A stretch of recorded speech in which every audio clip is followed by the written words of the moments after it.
yang bergantung hatinya kepada masjid.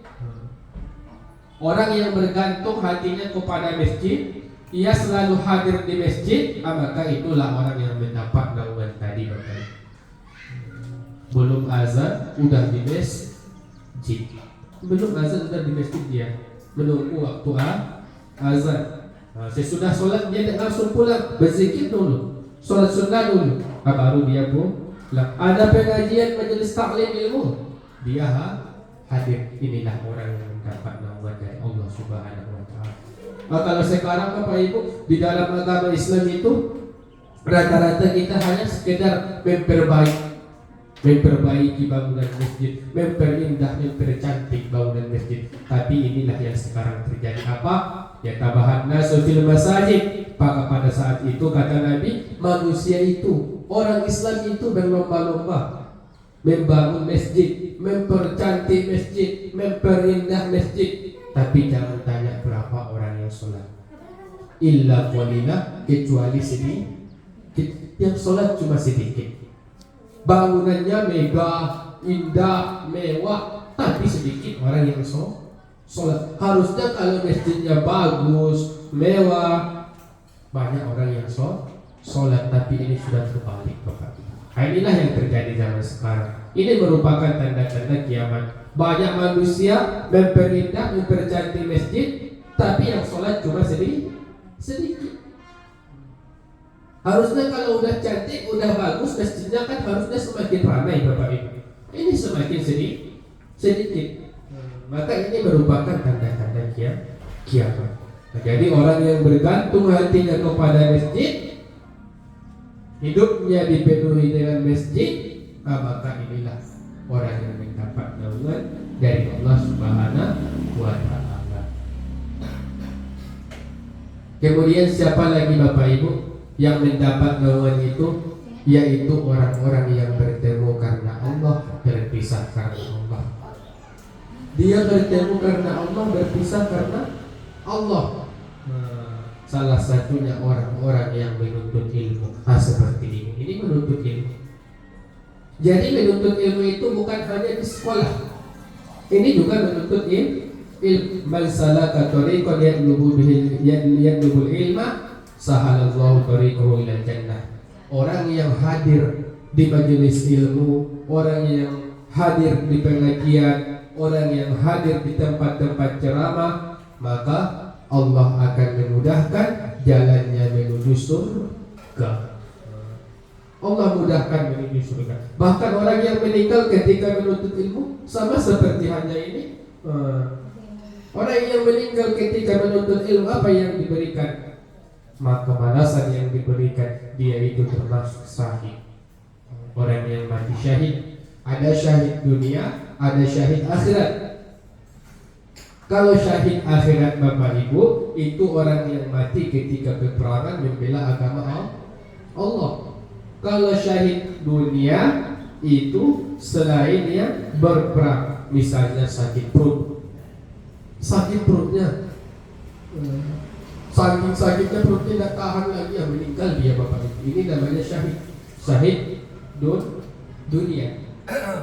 Orang yang tenggelam, dia tenggelam atau hanyut di sungai, meninggal dunia, ini namanya mati syahid. Orang yang melahirkan, seorang perempuan, istri yang melahirkan, di saat dia melahirkan dia meninggal dunia, ini namanya mati syahid juga. Kemudian orang yang terbakar, misalnya rumahnya terjadi kebakaran, dia tidak sempat keluar rumah, terbakar, dia mati syahid. Namanya syahid dunia. Apa bedanya Bapak Ibu? Syahid akhirat dan syahid dunia. Kalau syahid akhirat tidak ada lagi hisab, tidak ditanya lagi di padang mahsyar. Itu orang yang mati di peperangan membela agama Allah. Jadi mereka tidak ditanya lagi. Makanya orang yang mati syahid akhirat, mati peperangan membela agama Allah, mereka itu tidak dimatikan, mereka tidak disolatkan, langsung dikuburkan.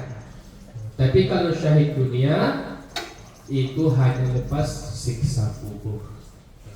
tetap dihitung amalnya ketika di padang mahsyar.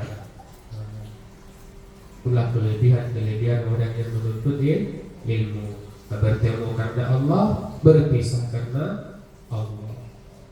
Kemudian apa lagi? Orang-orang yang mendapat naungan, yaitu orang yang diajak melakukan keburukan, orang yang diajak melakukan kejahatan, tetapi ia tidak mau. Bahkan ia mengatakan apa? Inni akhafullah, aku takut kepada Allah. Mungkin saja kita melakukan kejahatan bisa menghindar dari penglihatan manusia, tapi tidak bisa menghindar dari penglihatan Allah. Makanya ada Islam, ihsan, Islam, iman, ihsan. Ada Islam, ada iman, ada ihsan. Apa ihsan itu? Anta'budallaha ka'annahu fa'illam takun tarah fa'innahu yarah. Di mana saja kita beribadah pasti dilihat oleh Allah. Sekalipun kita berada di tempat yang gelap, tidak ada cahaya sama sekali, gelap gulita, Allah pasti melihat kita. Seekor semut hitam, Bapak Ibu, tahu semut warna hitam, berada di atas batu yang hitam, di tempat yang gelap gulita, kita bisa lihat nggak, Bapak Ibu?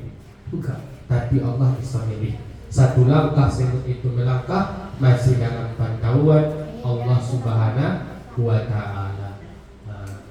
Ini orang-orang yang mendapat naungan. Semoga kita kelak mendapatkan naungan dari Allah Subhanahu wa Ta'ala di hari yang la yazillu illa zilluh, di hari yang pada saat itu terik matahari yang sangat panas, tidak ada yang dapat menaungi kita, tidak ada yang bisa memberikan kita naungan kecuali hanya naungan dari Allah Subhanahu wa Ta'ala. Semoga kelak kita mendapat naungan tersebut sehingga kita mendapatkan rahmat kasih sayang dari Allah Subhanahu wa Ta'ala. Bapak Ibu yang saya muliakan, yang saya hormati, inilah yang dapat saya sampaikan pada sore hari ini. Poin pentingnya adalah jadilah kita manusia yang rajin beribadah. Ingat, kita pemimpin bagi diri kita sendiri. Jangan kita sia-siakan anggota tubuh kita. Kita gunakan ke hal-hal yang bermanfaat. Setiap aktivitas kita niatkan sebagai ibadah ikhlas karena Allah, sehingga akan mendapatkan pahala tersendiri dari Allah Subhanahu wa Ta'ala. Bapak Ibu yang saya hormati, yang saya muliakan, inilah yang dapat saya sampaikan pada sore hari ini.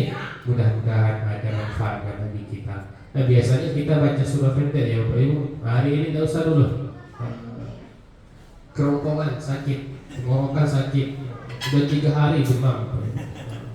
Bapak Ibu yang saya hormati, inilah yang dapat saya sampaikan. Mudah-mudahan ada manfaatnya bagi kita. Akhirul kalamin ihdinas siratal mustaqim. Assalamualaikum warahmatullahi wabarakatuh.